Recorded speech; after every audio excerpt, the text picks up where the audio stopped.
I think this is very welcome, this Indaba, the city of Johannesburg Indaba. I think it is being put onto a higher agenda at the moment, not only by the city of Johannesburg, but by other municipalities, city of Cape Town, city of Ekurhuleni, city of eThekwini, city of Tshwane, and others. So I think the role of municipalities in bringing to the table new generation capacity through independent power producers is going to help municipalities, and it's going to help the customers of municipalities, and it's going to help Eskom by relieving Eskom of some of the burden that it's clearly unable to meet at present. So I think certainly municipalities are part of the solution, as are customers of electricity, as is Eskom. Eskom will always be a major player in this field, and certainly public-private partnerships. These are all going to play a role, and if we can bring all of these together in a national, coherent strategy and plan, I think we can end load shedding if we put our mind to it. But is a move to greener and cheaper energy possible within the framework of the punted, tariff increases? Well, there have been some very positive moves, I think, by government. Firstly, of course, this increase of the threshold above which you need a license to 100 megawatts. That's one aspect. Second aspect is the relaxation of the regulations, which now allow municipalities to procure power from independent power producers. And thirdly, there is a new draft amendment to the Electricity Regulation Act, which really is a far-sighted document. It's still out, well, it has been out for public comment. It's not yet legislation, but this is a very important step to the liberalization of the electricity supply industry, allowing multiple generators, not just a supply industry dominated by a single monopoly supplier, Eskom.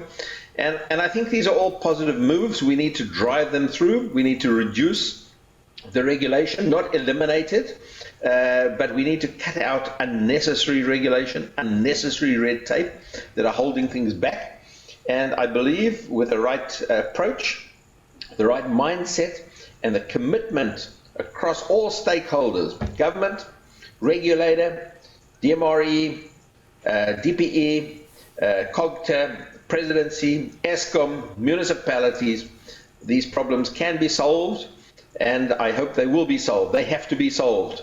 If we do not take action now, the current emergency will deteriorate into a state of disaster. We're not there yet, but I do believe we are in a state of emergency, and we've got to take the necessary action to avoid this from developing into a state of disaster. You're quite right there when you said that, I mean, it takes a commitment from all the sectors. Remember that last year, President Cyril Ramaphosa eased on the restrictions, eased the power production licensing requirements. But then would it make it easier for entities to set up power plants up to 100 megawatts? Because we've heard stories that, it is increasingly difficult for independent power producers to actually carry out this mandate. Look, I think it's becoming increasingly easier now. So that was a first step, that's raising of the licensing threshold, or the threshold above which you need a license, from 1 megawatt to 100 megawatt. That was a very important first step, but it's not. It's necessary, but not sufficient. There are a number of other steps that need to be taken. So just to give you some examples, and I know this is getting a little technical, but certainly one needs to reduce the burden of environmental authorizations. Many of these plants can be built on old damaged land that shouldn't require the same kind of environmental authorization as a greenfields project on new undeveloped land.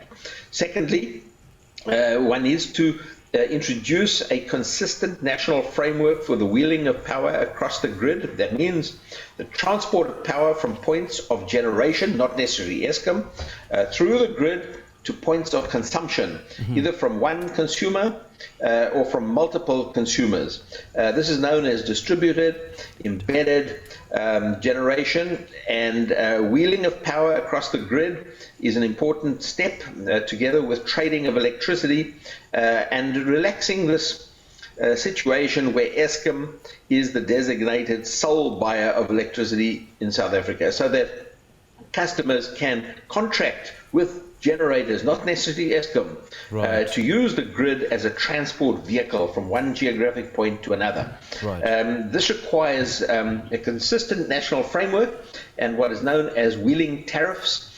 Now, Eskom does have wheeling tariffs, but municipalities in general don't. The regulator needs to approve these tariffs, and there really is an urgent need to get down to this, because All right. without wheeling tariffs, without approved wheeling tariffs, this can't take place.